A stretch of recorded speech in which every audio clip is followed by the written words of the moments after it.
Hello and welcome to the Climbing Daily Wednesday news show. We have massive news this week as potentially the world's second 9A boulder gets sent. Is it really the second 9A boulder? I mean, aren't there other two already? It's a good point. You're talking about No Capote Only, which was climbed by Charles Albert with no shoes. He thought it was 9A. General consensus is it isn't 9A. So yeah, this boulder I'm about to speak about could be the second. What is it, you ask? Well, check this out. The Big Island is a thuggy, fridge-huggy style boulder, which for years had a sit-start project to it. Now, finally, the Big Island Assis has been climbed by Simon Lorenzi, as seen on his Instagram. Jimmy Webb, who has been one of the climbers projecting it, thinks the sit-start alone is 8B+. Now, the Big Island used to be graded at 8C, although it's now considered to be more like 8B+. Therefore, could this be the world's second 9A boulder? Simon is known more as a comp climber, but his outside bouldering and sport climbing pedigree is pretty high. I am very excited by this news because this is one of those boulder projects that's just been there. And as I said, Jimmy Webb's been trying it. You've got some wads trying this thing. Simon Lorenzi, awesome news from him. Facts are sort of a bit underground at the moment. We don't know the full story. Maybe there'll be a video. Who knows? Probably. Yeah, hopefully. Maybe Mello? What if he didn't film it? Did he even send it? If there's no cameras rolling, did it even happen, Simon? But awesome news from him and exciting to hear more. Anyway, we're moving on to the US, where Sleepwalker has been sent again. As reported on 8A.nu, Sleepwalker, the first 8C Plus or V16 in the US, has been sent by Matt Foltz. The first ascent was made by Jimmy Webb back in 2018. What's even more impressive is that he also sent two 8B Pluses and Sleepwalker all within 24 hours. So clearly he's in really good shape.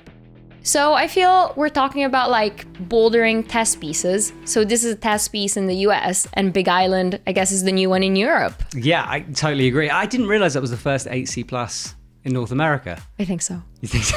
No, yes. Fact checkers checked facts and all that.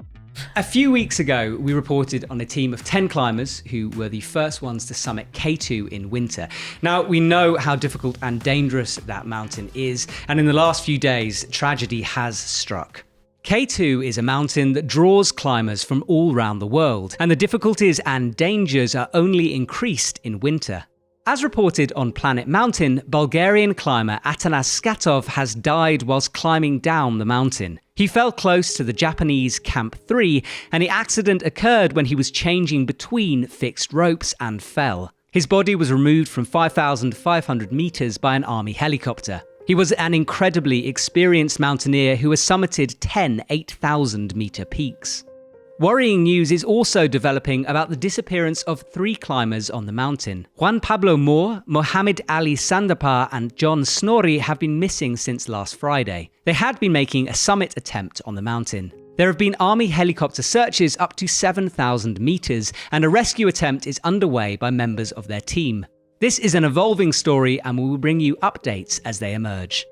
We're currently filming this on Tuesday, so there might be more updates on the story. Go check out the Planet Mountain website, because they're keeping it all up to date. And let's move on to the 9A roundup. As reported on 8A.nu, 25-year-old Italian climber Pietro Radassau has done the first ascent of Ultra Istinto, a 9A in Orarino. It's a 40-meter route that he bolted himself, and it's a harder variant to an 8C route called CBD that he also bolted and freed himself. Over the course of his climbing career, he has bolted more than 100 routes. Moving on to Spain, where legendary Spanish climber Dani Andrada posted his tick list after 13 days in Levante. He sent 23 routes 8A or harder, including Atixia, a 9A which he downgraded to 8C+. Mathieu Buyond has done his 24th 9A, Sachouf in Seine. And what's incredible about this ascent is that he has a full-time job and only climbs in weekends, so he's a true weekend warrior. Did you say 24 9As? Yeah. That's incredible. Yeah, and climbs on weekends only. I feel really inadequate right now, like super inadequate. It's a nice one. The world's in lockdown at the moment. Gyms aren't really working. We can't climb that much. So it's the perfect time to sort out those niggly little injuries. And a few climbers have been under the knife. As seen on Paul Robinson's Instagram, he has undergone surgery to fix an impinged nerve from a herniated disc. On an interview on 8a.nu, he puts the injury down to repeated bouldering falls. He's been dealing with a lack of strength in his right arm. Brazilian climber Felipe Camargo unfortunately had a bad wakeboarding accident and had to have surgery. This trumps his planned trip to Switzerland, where he made clear that he wanted to try the famous boulder off the wagon. Haha, bouldering falls. I said so that bouldering is not a safe sport many times. Come back with that. I knew it. Paul Robinson's looks pretty savage. He posted that picture in bed, like massive neck brace on. So both those guys, good luck. Heal up. See you soon. 9B counter.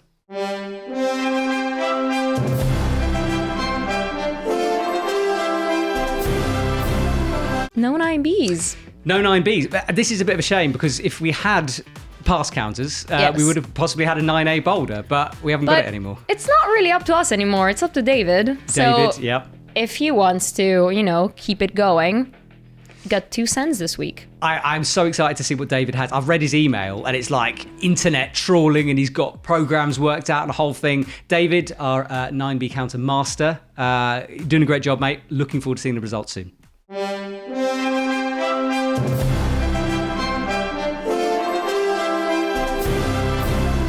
Shop stuff.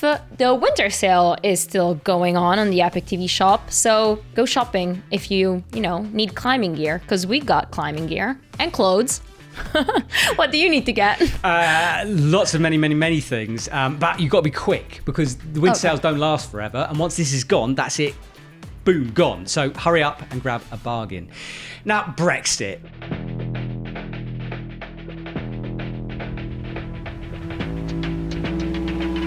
Let's have this conversation, right? It's been in the news for years, and it can be a bit confusing to work out which shipping costs you're paying if you live in EU countries, the UK, and all this stuff. So here's a rundown of how it works. We've made it simple and given you fixed cost shipping options. When you make a purchase on the EpicTV shop, you're given the options of DHL Full Service Express and Full Service Economy. When you get to the checkout and select one of these, you will be told how much the shipping costs. There will be no extra charges apart from that amount. If your order is over €70, then you get a reduced shipping rate. The most important thing to remember is if you're an EU customer ordering from the EpicTV shop, there will be one shipping cost. You just need to decide if you want it to arrive on express, so nice and quickly, or the standard delivery time. There will be no more charges. And if you're a UK customer, don't worry, there's no shipping cost because we are based in the UK, so it'll be standard shipping practices. Whew, cleared up? Yes, thank you. And express, always express, because why wait? We're moving on to the media couch, content couch that's missing. Yeah, content chair. Yes. But this week on Epic TV, there's a new vintage rock tour of Seb Wan coming out, and he sent 3 9As that weren't climbed since the 90s. So here's the trailer. Nous là, avec Seb, pour dans le cadre du Vintage Rock Tour, on est allé s'essayer aux voies de Fred Ruling qui avaient pour certaines jamais été refaites.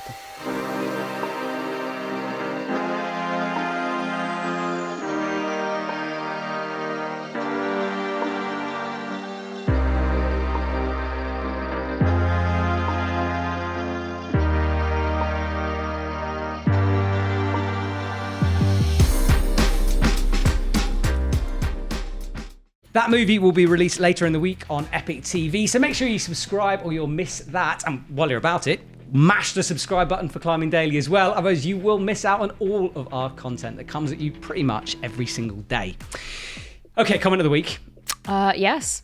You're gonna sing, right? I'm gonna sing a tune. Okay, well, you sort of told me to sing Taylor Swift this morning, so I'm going to do that. See if you can guess the Taylor Swift song. Comment of the week. Comment of the week. There's a little variant. Doesn't sound like anything. I'm sorry, I'm not Taylor. Taylor, if you're listening, I apologise. I will accept singing lessons. Okay, my comment is from Paolo Burke, who says, I love the show. It's so diverse, from small boulder crushes to epic big mountain ascents, from stylish Terry T to homeless like Matt.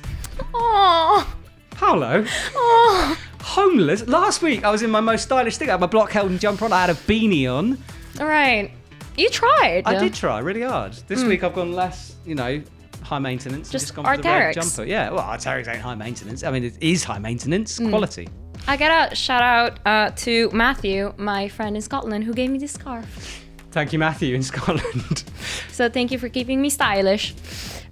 What's your comment? My comment is from Marcos Juan. Oh my god, I'm so blind. Anyway, it says, "Come on, Epic TV, you don't need a clickbaity title." Well, we don't, but like it works. We got like more than 40,000 hits on the last Wednesday news show. We gotta sometimes do it, Yeah, I guess. And I guess what I want to say is though, to all the people that have been following us for a while, you're always gonna get this type of content, and it's maybe a bit clickbaity. But to all the new people that clicked and baited, hello. To everyone we baited, hello and welcome. That is it for this week's news show. Thank you so much for watching. We will be back next week.